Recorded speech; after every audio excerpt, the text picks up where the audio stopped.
So Louise, you're a spiritual director. Yes. And tell a little bit about how you got into spiritual direction and what your training had been before that. Because for a lot of people, spiritual direction is a whole new way of people doing their spirituality, that they do their spirituality with a person that guides them. And that's different than a lot of the traditional ways that churches understand their spiritual formation. So.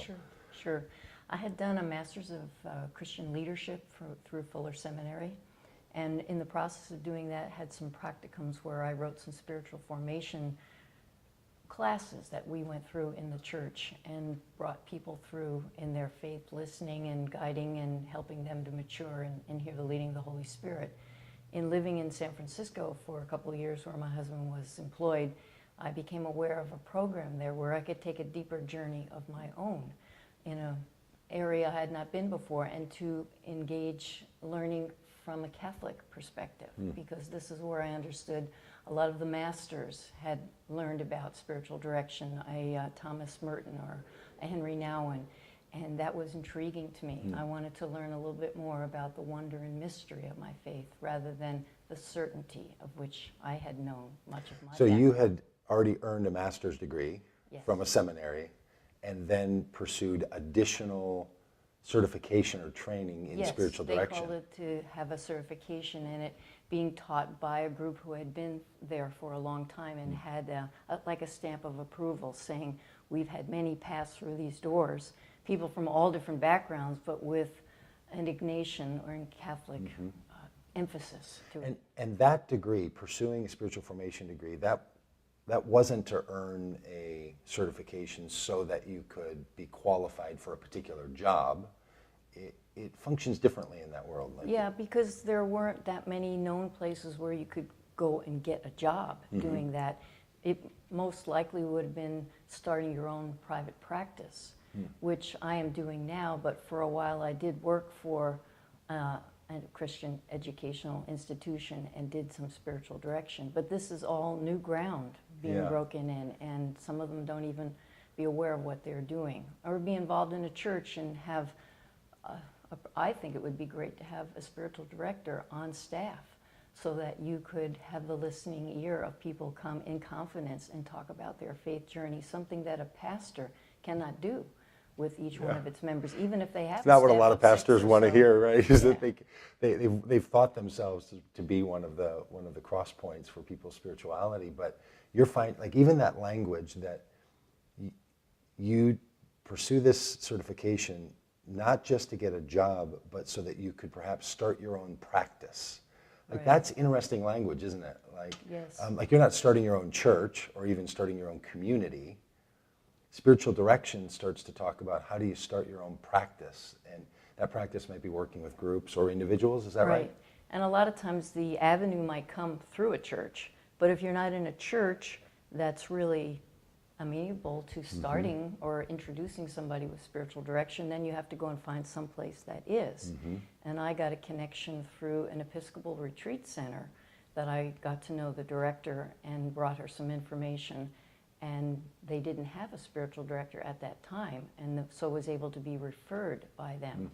And so I would meet a lot of people, and then by word of mouth, it could go from there. Yeah. So in your experience with your own interactions or with people that you know who've done spiritual direction like you have in churches, do churches get concerned that people are going to prefer that style of spirituality over what's typically made available through the church? And it could be. I've heard it said when I gave a little talk describing what spiritual direction was all about at a particular denominational background, and this person said, well, my pastor can do this for me. Yeah. I said, well, it's possible they could if they have time, but with 1,000 people that go here, even with a staff of 6 to 10, that's not possible to do. So it's having a one-on-one walk where you give permission to this other person to come in your life and ask difficult questions that you're either fearing, researching, finding out about, and knowing that the Holy Spirit is there to guide them as to what their answers will be. You're just a conduit that's helping, and also not sympathizing but empathizing with them. What did that training and certification training look like, or what does it look like? It's an ongoing process. How long have you been in it? Mine was a 2-year part-time process of going and taking classes and being in small groups and learning a lot of things and practicing. And then the last year of it was having several students that you got to agree that you would meet with them. They'd be your students and you were the learner, and that you would meet one time a month with them. And then I had to write up long symposiums, and I had a mentor teacher that I went and would talk it over with. And then after you finished that 2-year program, then you reached some kind of certification. Yes, so there was a graduation and then certification, and then I was free to go and do what I wanted with it, which led me into a connection with an institution, a Christian institution, where I did some spiritual direction. And then also kept some of the clients that I started a practice of my own on the side.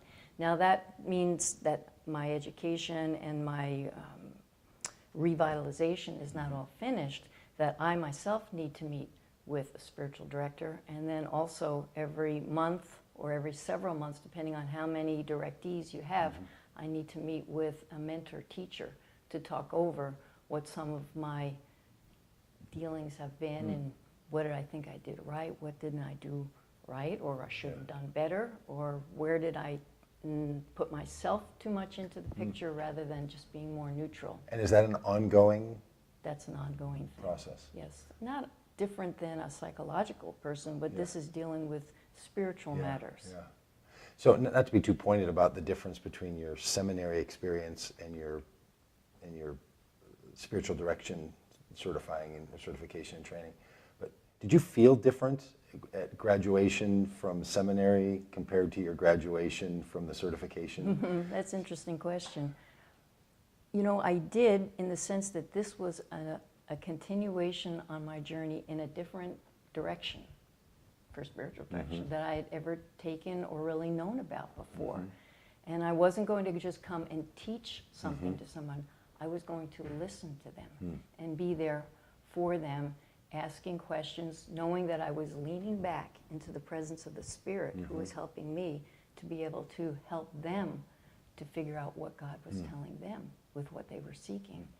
And that's a very honoring place to be.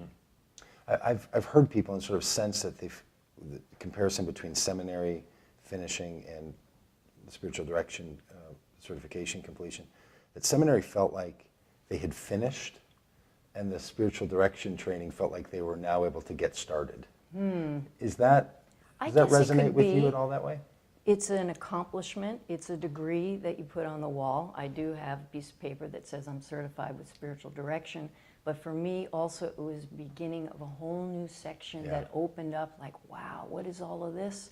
I'd been taught more of spoken prayer and things that were of a certain definition. And now this was out of the box, and this was without words, and this was just communing with the Lord on a different level. That took me more of the ancients, but also looking ahead as to how does it apply here and now. And so it's led me to want to have more understanding and training in this, both with spiritual direction, people that I meet, things that I read, and then also now I'm involved and applied to the Living School, which Richard Rohr heads up in New Mexico.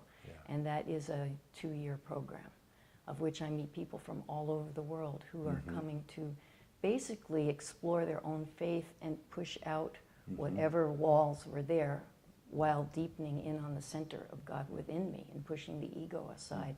And then also helping that by their own learning, they can help others to see that kind of picture of God. Were there times in your spiritual direction training where you thought, boy, I wish we had done it this way in the seminary experience? I do. The classes were a little bit more wooden, and it was like... In which place? This was at... No, the seminary was at more the wooden? Seminary, yes, I felt that. Whereas with the spiritual direction training and now with the Living School, it's much more experiential. It was more, what learnings can we do? And we'll put a little experience along with it, whereas I feel like now I'm leading with the experience of following the Spirit. And isn't that is what spiritual direction is all about. It's sensing the leading of the Spirit. I'm depending on the leading of the Spirit, as well as the person that's there is believing that they are following the leading of the Spirit. And I'm just kind of there as a conduit. Great, thanks. You're welcome.